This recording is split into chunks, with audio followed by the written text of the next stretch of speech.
Hello लाडक्या बहिणींनो आणि लाडक्या ताईंनो, मुख्यमंत्री माझी लाडकी बहीण योजना आणि त्याचा 25वा हप्ता आणि 26वा हप्ता म्हणजे जुलै आणि ऑगस्टचा हप्ता कोणाला भेटतो, कोणाला नाही भेटत याची आतुरता, उत्सुकता आणि उत्कंठा तुम्हाला सर्वांनाच लागलेली आहे.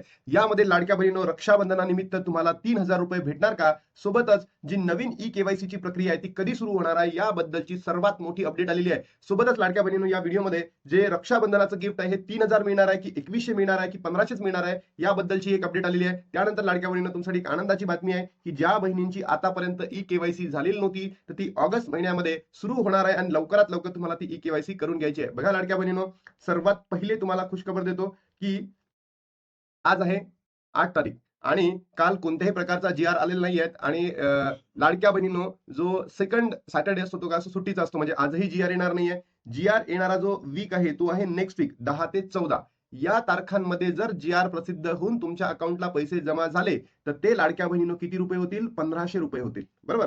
जर जी-आर पुढच्या वीकमध्ये आला नाही आणि तो नेक्स्ट वीकमध्ये गेला म्हणजे थर्ड वीक ऑफ ऑगस्ट गेला, तेव्हा लाडक्या बहिणींनो तुम्हाला किती मिळू शकतात? 3,000 रुपये मिळू शकतात. म्हणजे 1,500 जुलैचे आणि 1,500 ऑगस्टचे असे 3,000 रुपये तुम्हाला भेटू शकतात. मग लाडक्या बहिणींनो, तुम्ही जर बघितलं असेल आपल्याला या रक्षाबंधनानिमित्त 1,500 रुपये हवे आहेत की 2,100 रुपये हवे आहेत की 3,000 रुपये हवे आहेत? नक्की कमेंट बॉक्समध्ये सांगा. याचं उत्तर काय लाडक्या बहिणींनो, जर 1,500 रुपये भेटले तर आपल्याला कोणतंही वाढ होणार नाही आणि ती रक्षाबंधनाचं गिफ्ट सुद्धा नसेल.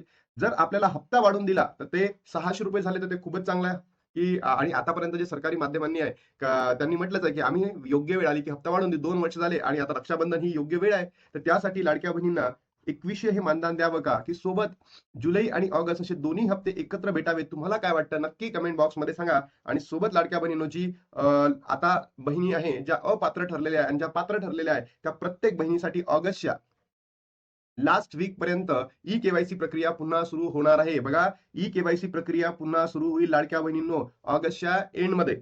त्यानंतर ई-केवायसी प्रक्रिया कशी करायची सगळी इन्फॉर्मेशन मी तुम्हाला देतोय, सगळं सांगतोय आणि लवकरात लवकर तुमच्याजवळ जे कागदपत्र आहे ना ते तयार ठेवा. अन्यथा लाडक्या बहिणींनो, जेव्हा ई-केवायसी येईल आणि जेव्हा आल्यानंतर तुम्ही जर मागे पुढे गेलात तर तुमची यावेळेसही ई-केवायसी होणार नाही आणि लगेचच तुमचा त्या ठिकाणी काय होऊ शकतो? लाभ बंद होऊ शकतो. म्हणून तुम्हाला सांगतोय की ई-केवायसी प्रक्रिया कशी होणार आहे आणि त्याच्यासाठी कोणते डॉक्युमेंट्स लागणार आहे सगळं आणलेलं आहे. बघा, आधार कार्ड पाहिजे, पॅन कार्ड पाहिजे, पॅन कार्ड नसलं तरी चालेल, पासबुक पाहिजे, रेशन कार्ड पाहिजे आणि तुमच्याकडे तुमचा मोबाईल नंबर पाहिजे आणि हा मोबाईल नंबर तुमच्या बँक पासबुकशी काय पाहिजे? लिंक पाहिजे. त्याला आपण काय म्हणतो? बँक सीडिंग म्हणतो. तुमचा बँक नंबर किंवा तुमचा बँक अकाउंट आणि तुमचा मोबाईल नंबर हे वेगवेगळे जर असले, म्हणजे तुमच्या हसबंडच्या नावाने बँक अकाउंट असेल आणि तुमच्या नावाने नंबर असेल तर असंही करू नका.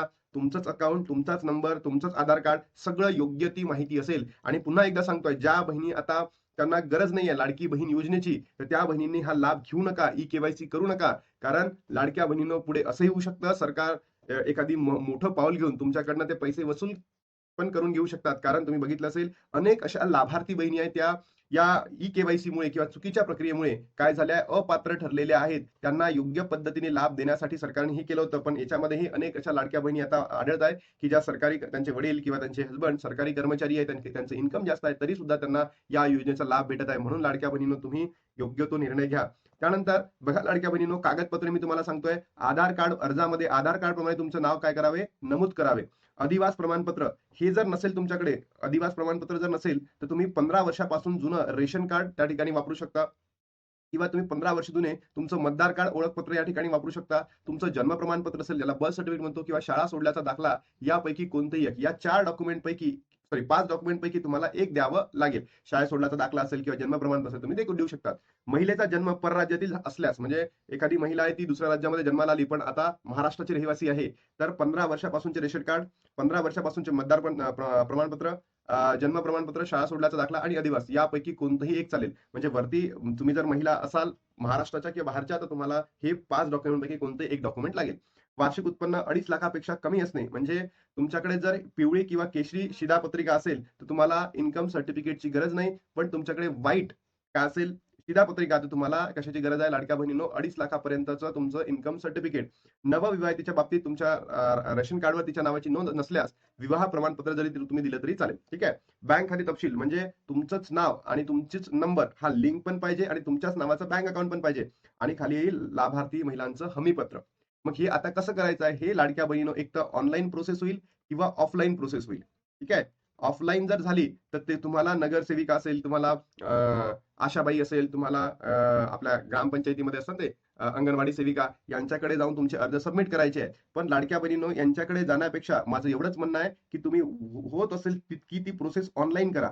म्हणजे ऑनलाईन जर केलं तर सरकारकडे डायरेक्टली डाटा अवेलेबल होतं. हे कसं आहे, इकडे या अंगणवाडी सेविकांनी तुमचा डाटा वरती पाठवला, नाही पाठवला, तुमचे मतभेद झाले, पैसे घेतले, तर ते गाऊच होऊ शकतं. म्हणून मला असं म्हणायचं आहे, की ही जी मॅक्सिमम प्रोसेस आहे ना, तुम्ही लाडक्या बहिणींनो ई-के-वाय-सीची ऑनलाईन पद्धतीनेच करा.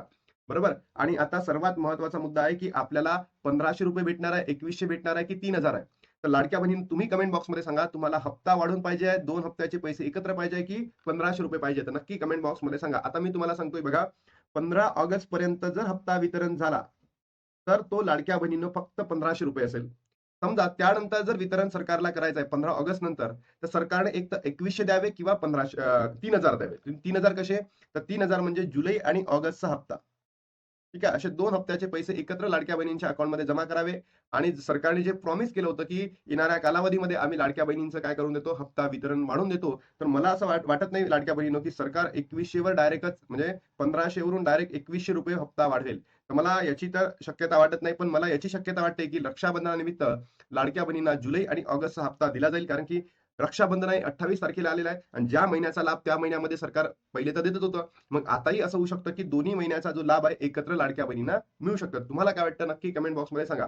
बघा वाटप तारीख आली मी तुम्हाला सांगतो 28 तारीख लाडक्या बहिणींनो तुमच्या अकाउंटमध्ये पैसे जमा होणार म्हणजे मग होणार 28 तारखेपर्यंत.